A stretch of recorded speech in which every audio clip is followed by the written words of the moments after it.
the shameless sister-in-law being supported by her big sister. None of the family members sitting there were laughing, but Shun was chuckling as if he just couldn't hold it in. Is it really okay for someone to outright dismiss a stranger's income, job, or even their character? And all based on some made-up assumptions they've convinced themselves are true. I couldn't believe such a cruel thing would come from my dear sister's fiance, and I was left speechless. Instinctively, I glanced over at my sister, Sophie. Her face was filled with a level of anger I had never seen before. Next to Shun, a woman was giggling quietly. But after several seconds, Sophie took a deep breath, calmed herself, and said, Oh, Caitlin's way richer than you know? the truth, which Shun had never imagined, caused his expression to crumble more and more. My name is Caitlin Sullivan. I'm 40 years old and single. I live at home with my parents in Connecticut. Back in college, I shared an apartment with some friends, but after graduating, I moved back home and have been living here ever since. My friends have told me that moving out and living alone is an important life experience, but I've grown attached to a home where someone's always around. And now here I am at this age. Currently, I sell my paintings through an online store while sharing my work on social media. I rent a small studio apartment to create and showcase my art. But when it comes to living, nothing beats the comfort and peace of my family home. My sister, Sophie, is a caring and responsible person. Right after graduating from college, she landed a job at a major company and moved to New York City to live on her own. Even so, she never drifted apart from the family. She always made time to visit us, reassuring our parents. When I expressed my desire to make a living as an artist, my parents were hesitant and worried, but Sophie supported me. It's Caitlin's life, so she should do what she loves. And if things don't work out, I'll take care of her while she job hunts. If Sophie hadn't been there, I probably would have given up on becoming an artist. Sophie is responsible, family-oriented, and beautiful, and I adore her for it. Despite living in New York, Sophie never brought up romantic relationships. She always shared stories about her job, the great diners she found, or our next family vacation, topics that kept us all engaged and let us feel connected to her life. However, about 15 years after she started living alone, Sophie suddenly spoke up one day saying she had something important to share. Actually, I've been dating someone with the intention of getting married. We've been together for about 2 years, and I'd like to introduce him soon. Our parents, who had secretly hoped for their child's marriage but never voiced it, immediately brightened up. Oh, how exciting! I can't wait to meet the man Sophie chose. Things moved along quickly, and it was decided that the two families would meet in 6 months. When I heard from Mom that the date for the family meeting had been set, I felt nervous too. I've spent over 15 years living a quiet life at home, focusing on my art, and I haven't had many conversations with other people. I didn't want Sophie's fiance to think she had such a shabby sister. Determined to at least look presentable for the occasion, I started doing some light workouts and taking better care of my skin. One day, Sophie called me. Hey, Caitlin, I have a little favor to ask. Is that okay? What's up? It's rare for you to ask me for something. According to Sophie, her fiancé, Shun, said he wanted to meet me before the family meeting to get comfortable. Since we hadn't even exchanged greetings before, he said he felt nervous and uneasy about the upcoming meeting. Thinking I might ask the same if I were in his position, I agreed without hesitation. However, since he wasn't meeting my parents, the only option was to invite him to my studio. We could have gone to a nice cafe, but I worried I'd be too nervous there and leave a bad impression. So, a few days later, Sophie and Shun came to my studio. I made sure to clean as much as I could, even scrubbing the spots where oil paint had stained the floor. I also stopped working on any projects for a few days to keep the smell at bay. Art is an essential part of my life, but I wanted to prepare thoroughly since Sophie's important fiancé was visiting. Shun was the same age as Sophie, but had a clean-cut appearance that made him look a little younger. He was tall, well-dressed, and gave off the impression of someone competent at his job. Thanks for having me today. Sorry for taking up your weekend. No problem at all. It's my first time meeting my sister's boyfriend, so I'm happy to have you here. I'm Caitlin, Sophie's sister. I didn't think I'd get the chance to talk to you before the family meeting. I get so nervous just thinking about the family meeting. So I talked to Sophie, and here I am. Thanks for having me. After exchanging pleasantries at the entrance, Sophie and Shun stepped into the room. Why? You live in a one-bedroom? And at 40? Shun's words spilled out as soon as he entered the room. It stung a little, but I couldn't blame him. Living in this kind of space at my age probably seemed off-putting to anyone. Caitlin doesn't live here. She's an artist and uses this space as her studio. That's right. Sorry if it caught you off guard. The view here is great, and it gets plenty of sunlight, making it perfect as a studio. An artist, huh? Hearing Sophie's explanation, Shun nodded as if he'd come to understand something. His expression was tense, and I couldn't help but worry I'd left a bad impression. However, Shun suddenly lightened up, and we enjoyed a meal together, chatting and laughing. I completely forgot the uneasiness I'd felt at first, and went into the family meeting without any lingering doubts. Finally, the big day arrived. The family meeting was held at a traditional restaurant in New York, which Sophie had reserved in advance. Shun's father had passed away, so only his mother attended the meeting. Our family arrived a little later than Shun's. Shun's mother, though elderly, stood tall with an air of elegance and grace. Thank you for coming all the way to New York today. Since my husband has passed, I'll be representing our family alone. It's a pleasure to meet you. Thank you for reserving such a lovely restaurant. I've been looking forward to today. It's a pleasure to meet you as well. We exchanged greetings in a calm and polite atmosphere before taking our seats. The food looked exquisite and expensive, and I was too nervous to touch it at first. I'd love to hear how Shun and Sophie met. Yes, and tell us what you love about each other too.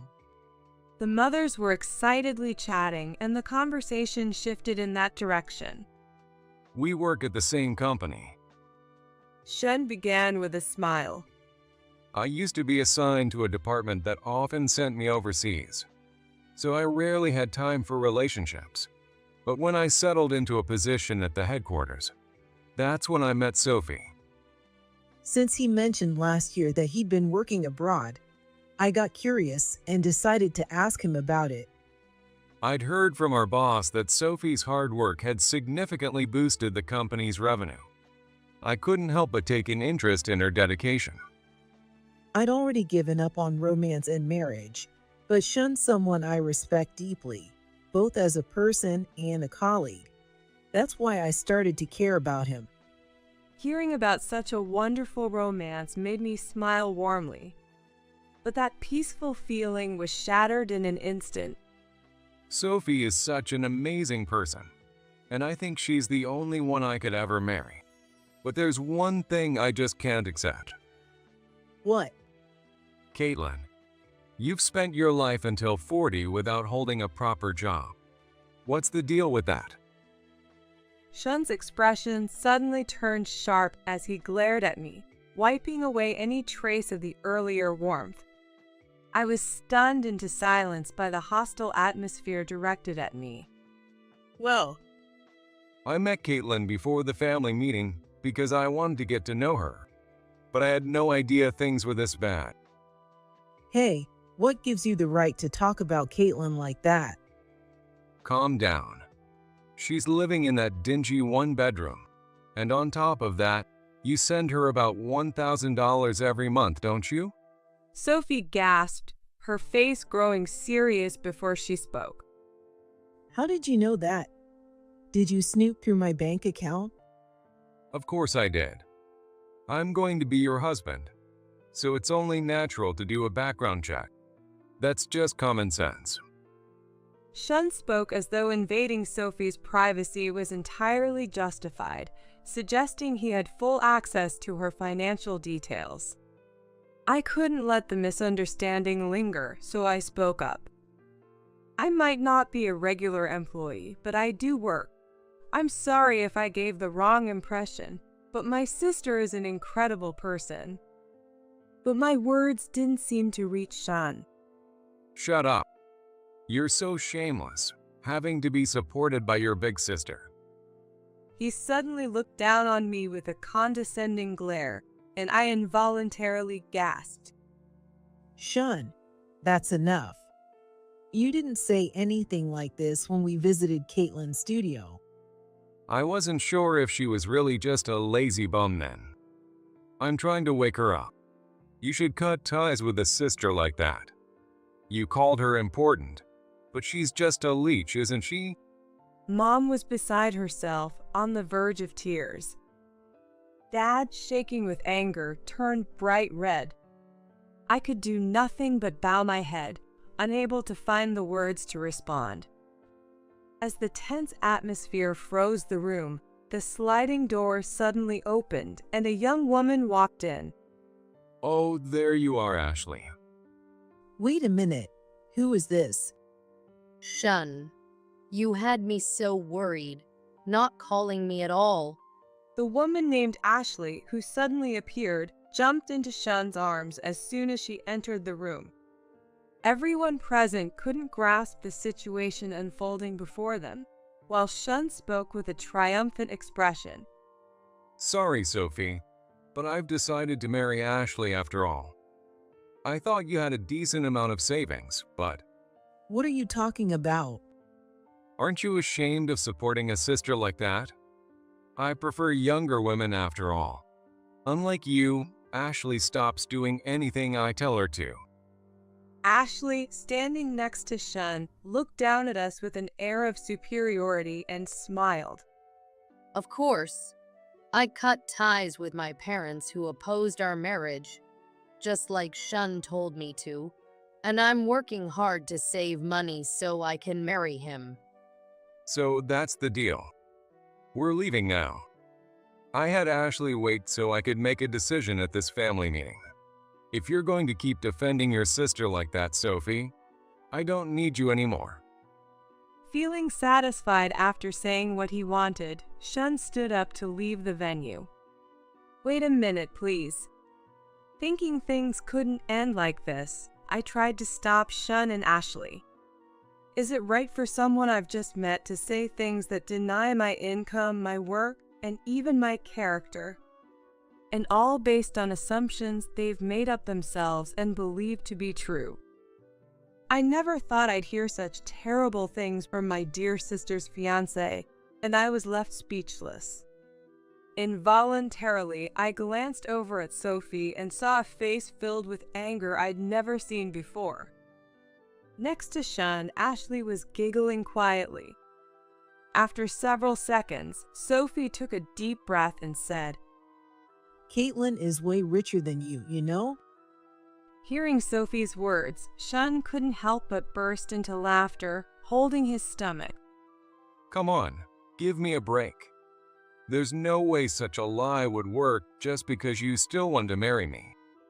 He pointed at me, giving me a condescending look.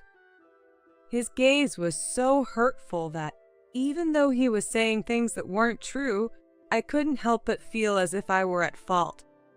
Still, I managed to counter with a trembling voice.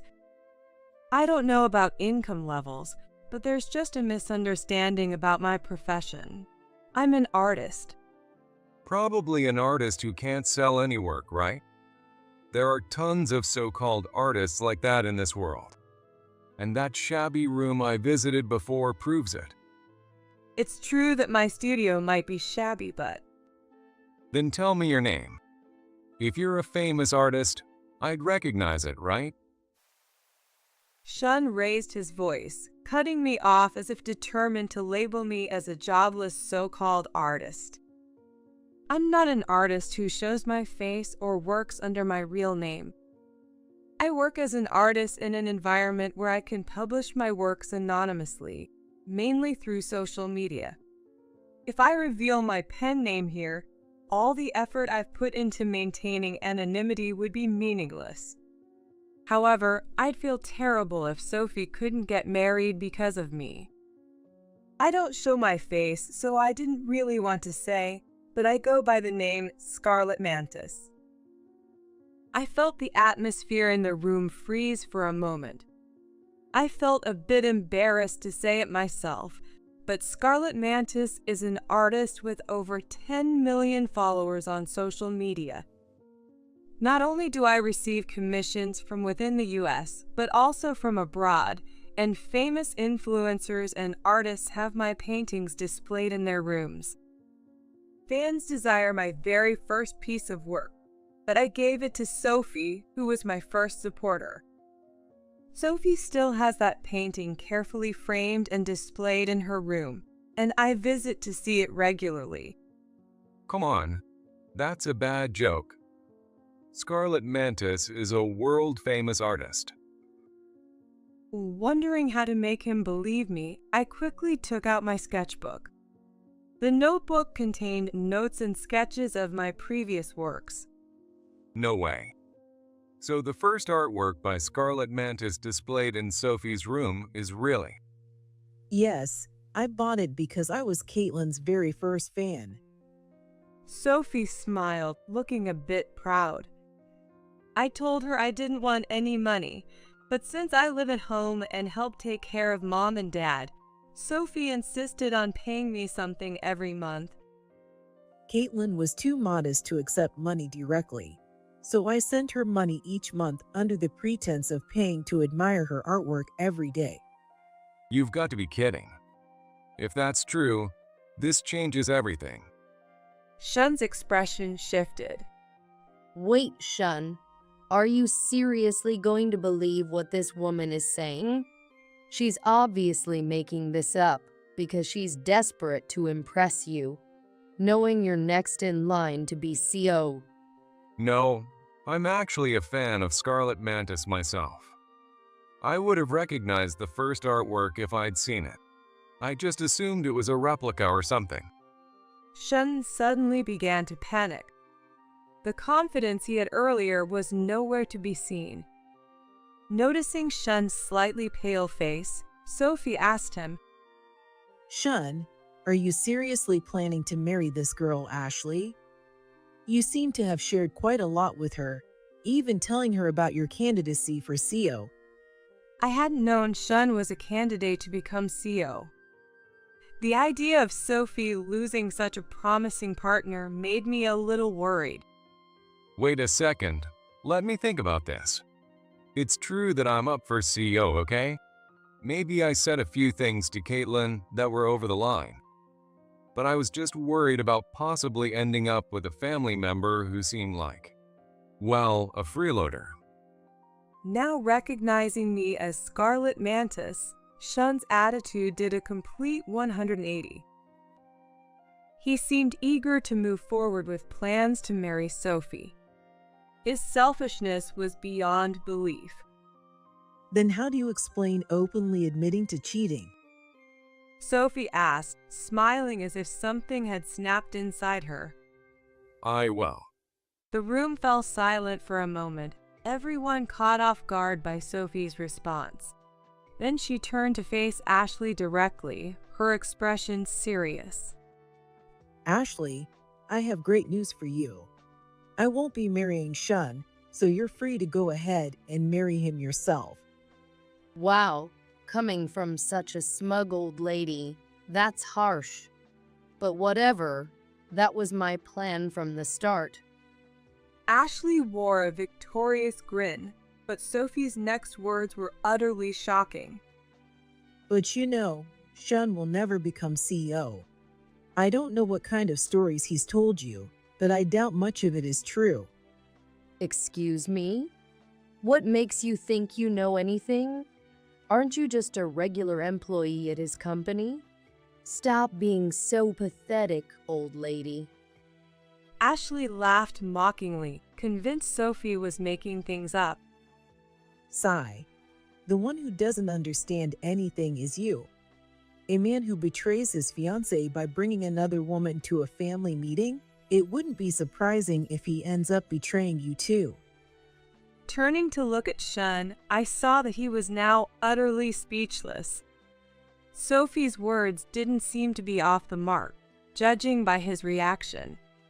Noticing this, Ashley started to panic. Wait, Shun? What's going on? Explain yourself. You told me you were next in line to be CEO and had been a department head overseas for years. Sophie had mentioned before that Shun worked abroad, so I'd assumed he was very capable. But judging by her tone, perhaps that wasn't the case. Since I'm no longer marrying him, I'll tell you everything. It's true that Shun worked in our company's overseas department. Ashley gave a smug "see, I told you so" look. She even seemed a little relieved. But you know, he wasn't a department head. He got addicted to overseas casinos and embezzled company funds, which led to him being reassigned to the headquarters where supervision was tighter. What? I found out about it a year into a relationship. But he seemed to have turned over a new leaf, worked hard, and earned my respect, so I decided to marry him. Hearing this, Ashley glared sharply at Shun and asked, So the whole story about being next in line to be CEO was a lie? Not entirely. The truth is, the talk about being a candidate for CEO was about me. Sophie said with a bitter expression, continuing her explanation. But Shun contributed significantly to company revenues and repaid everything he embezzled. He even turned a big profit. To give him a chance to redeem himself, I recommended Shun for the CEO position. Is that true? I wasn't told any of this. I thought it was all because of my own skills. You really don't understand your position, do you? Who would want to make someone who embezzled company funds a CEO? I pleaded on your behalf because I wanted to give you, my future husband, a chance to make amends. Hearing this, Shun looked even more devastated. Did he really believe it was all due to his own merit? If so, the misunderstanding was colossal. So if you're not his wife, does that mean Shun will stay a low-level employee for the rest of his life? Yes, that's why I said he won't be becoming CEO. I'd believe that. Don't fall for it, Ashley. Then go ahead, call the CEO right now and ask. Sophie, with a sigh of exasperation, replied, Fine, but once you hear the truth, leave this place immediately. She pulled out her phone. Setting it to speaker so everyone could hear, Sophie began dialing. Shun froze, stunned by Sophie's actions. He looked like he might collapse to his knees at any moment, a sight so pitiful it was almost laughable. From the look of things, it seemed Sophie's story was undeniably true. Hello, this is Sophie. I need to speak with you about something. Do you have a moment? Oh, Sophie, it's rare for you to call about something on your day off. What's the matter? I'll get straight to the point. I'm calling to inform you that my engagement with Sean has been called off.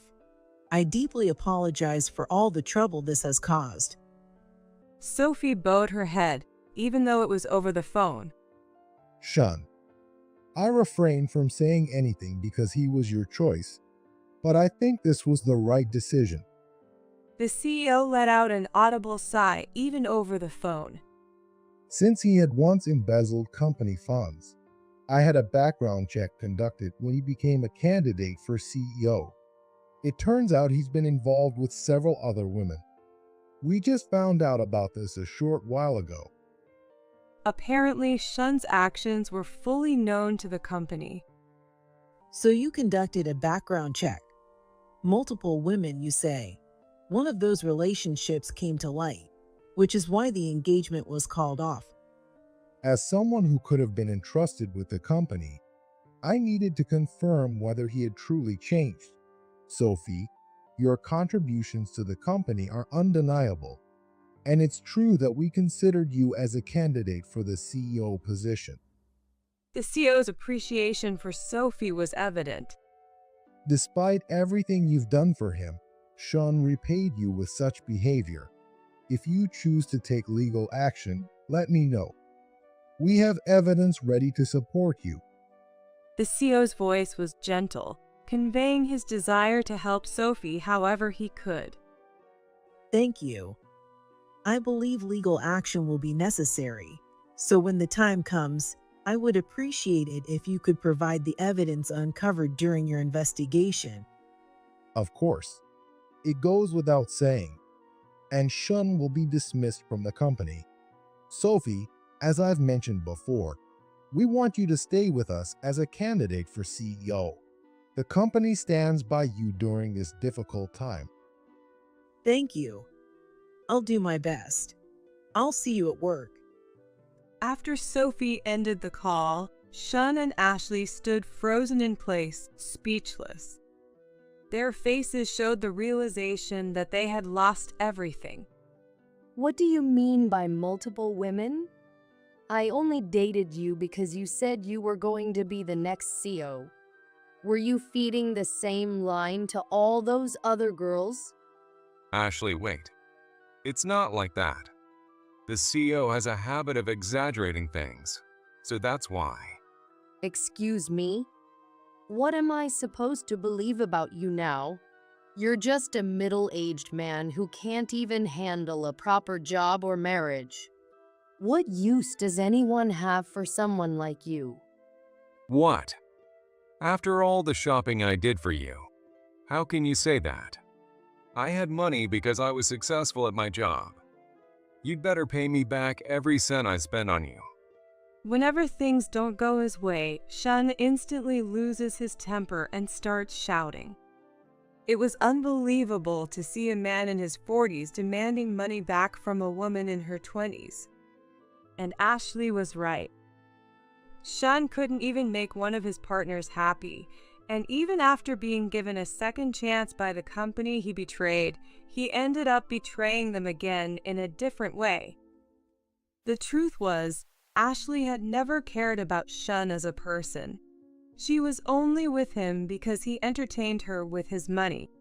Watching Shun's delusions as a middle-aged man was downright pitiful. Shun, do you really think that girl genuinely cares about you? Shun, unwilling to face reality, looked at Sophie and asked hesitantly, Well, Ashley's done everything I've asked her to. When I told her to cut ties with her family, she did it immediately. And when I said I wanted a baby, she agreed. Oh, so you have a child? Realizing his words had triggered a landmine, Shun froze, his expression stiff. Well, since we're here, I might as well say it. Yes, Sophie wasn't interested in the idea at all, so. Upon hearing this, Ashley burst out laughing, clutching her stomach. She was looking down on Shun with utter disdain. Shun seemed genuinely baffled about why Ashley found the situation so funny. Of course it's all lies. Are you stupid? Do you seriously think I'd want to marry and have a baby with some middle-aged guy? Then what was everything you said to me about? I paid for everything, including the medical bills when you said you were pregnant. Because you kept throwing money at me like an idiot. I figured I'd milk you for everything you've got. And all that money? It's already gone. It was clear that Shun and Ashley had been using and deceiving each other all along. Ashley had likely fabricated the pregnancy story to extract a significant amount of money from Shun. Shun, on the other hand, seemed to be experiencing the crushing despair of seeing everything he'd built crumble in an instant. I've been scammed. Don't you realize what you're doing is marriage fraud?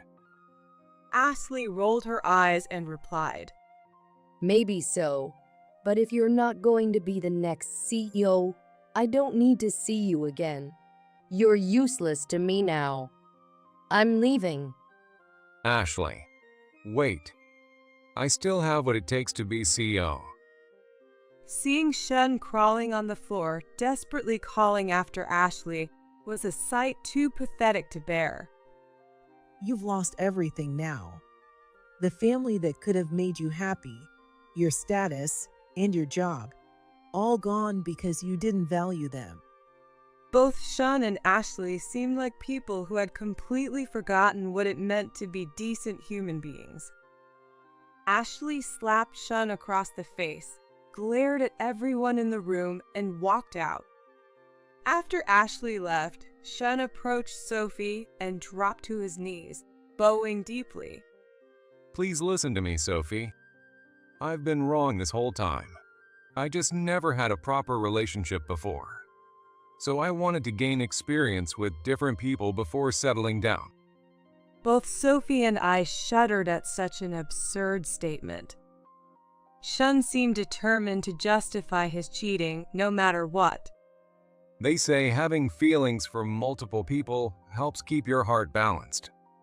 I was just spreading my emotions around.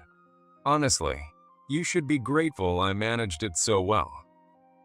What kind of logic is that? The one I truly love is you, Sophie. That's why I arranged this family meeting, didn't I? You can't tell me that doesn't show my sincerity, right? Shun's self-serving arguments made it clear he wasn't truly remorseful. Can you stop acting like you're doing me some kind of favor? I've been sincere and committed to you all along. Even the CEO hesitated to consider you for the position, but he still seriously thought it over for your sake. After trampling all over people's feelings, this is what you come up with. Shun couldn't handle Sophie's rational argument and started shouting again. That's why. I've worked hard to make up for my mistakes, haven't I? Working to atone for your crimes is the bare minimum you're supposed to do. She was absolutely right. Despite committing the serious mistake of embezzling company funds, Shun had been given forgiveness and a chance to redeem himself by many people. Yet, he overestimated his abilities, believing he had achieved everything on his own, and ended up disappointing and hurting others even further. Caitlin, you understand me, don't you? With a sudden look of realization, Shun turned to me, smirking as he proposed something. That's it. If I become Sophie's husband, I can use my overseas experience to sell your paintings to a bigger audience. You'd make a lot more money. Wouldn't that make you happy? Shun, please stop. I sell my paintings to people who tell me they need my art, people who say it brings them comfort. Unable to tolerate his assumption that money was my only goal, I raised my voice slightly in response. I don't sell my work just to anyone, and someone who has hurt my sister so deeply doesn't deserve to have anything to do with my art. Apparently stung by my strong words, Shun's attitude changed again, and he started shouting angrily. Don't get cocky. Just because you're famous on social media doesn't mean anything in the real world.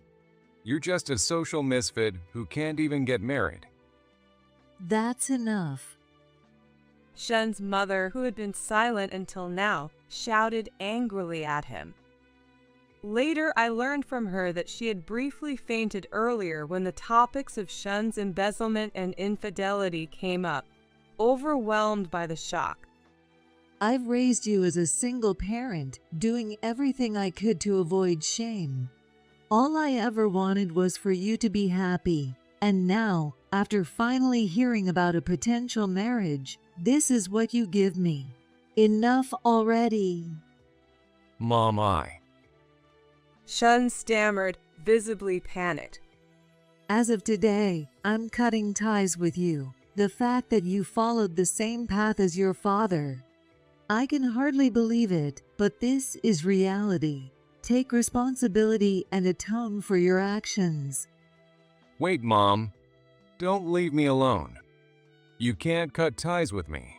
You're joking, right? Just as Shun reeled from his mother's words, our dad stepped forward, moving closer to him with a determined expression. Shun, that's enough. I won't allow you to marry my daughter. You're the kind of person who hurts others without a second thought. From now on, stay away from my daughters and don't ever show your face again. Even though he had been silent up until now, our dad stood in front of Shun with an anger I'd never seen before. Seeing his clenched fists trembling with rage made me feel deeply sad. I knew how much he had been looking forward to today. Sir, please listen to me. I realize now how important Sophie is to me after everything that happened today. Even at this point, Shun began insisting how much Sophie mattered to him. Sophie let out a deep sigh, turning her face away. Hearing Shun's audacious words seemed to make our dad even angrier.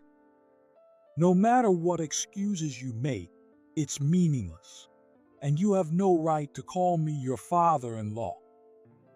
Raising his voice even louder, our dad shouted furiously. I'd never seen him so commanding before. Leave this place immediately.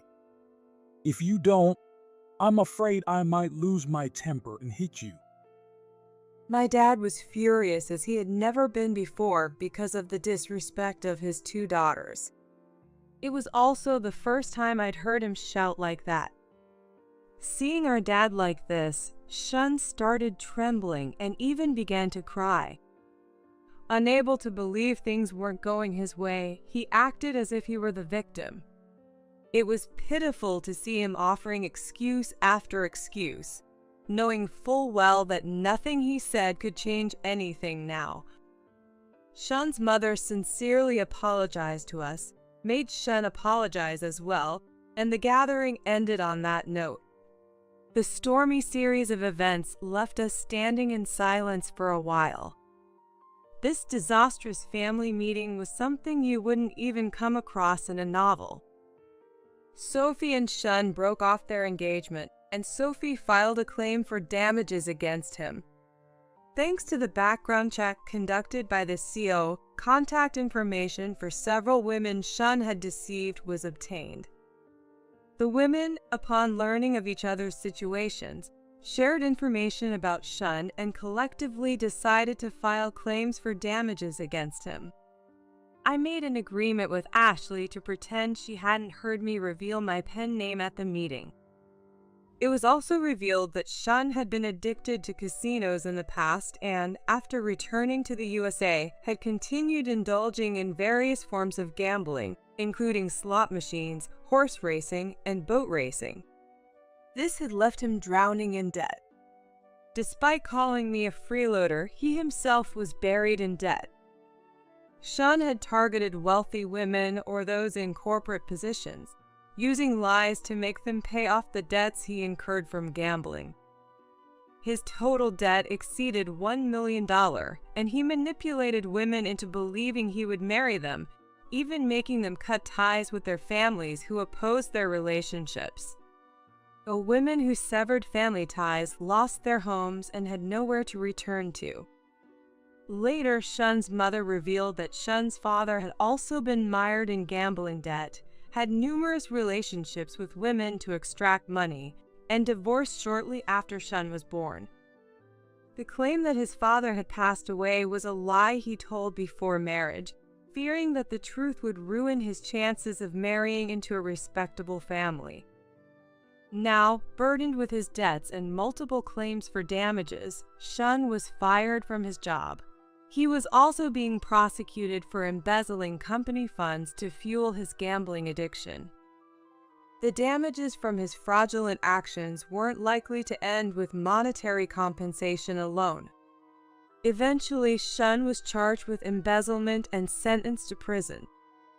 Had he properly faced Sophie and the company and grown as a person, none of this would have happened. Unsurprisingly, he was disowned by his family and will likely live a lonely life from here on out. With a criminal record, it would be hard for him to find a job, and he would have to pay the damages with whatever income he managed to earn. A harsh life surely awaited him. Although I felt hurt and dejected by how my profession was belittled during this ordeal, I also felt it was ultimately a blessing in disguise that my beloved sister was able to separate from Shun. As the CEO had hinted, Sophie was appointed as the next CEO. She was the first female CEO in the company's history, and there were high hopes for her. Sophie dedicated herself to creating a more supportive workplace for women, focusing on reforms for maternity leave, parental leave, and the promotion of menstrual leave policies. As a result, the number of female applicants tripled last year compared to the previous year, and the company gained more talented employees, something Sophie was thrilled about. The company's revenue was also steadily climbing. Though our parents were exhausted by this ordeal, seeing Sophie work diligently and face forward inspired them to do the same. After retiring, they had been staying at home, but now they were going on trips together. As for me, this experience motivated me to increase my interactions with people, so I decided to join a cooking class. While I could already cook to some extent, I wanted to make more varied dishes for my parents to enjoy. At the cooking class, I met a man in his 40s and we are now dating. He is understanding of my struggles with communication, and as we went on dates through the cooking class, I grew to like him more. After the incident with Shun, I was scared that revealing my profession would change how people perceived me. So for now, I've kept it a secret and feel fortunate to be in a relationship with someone who accepts me for who I am.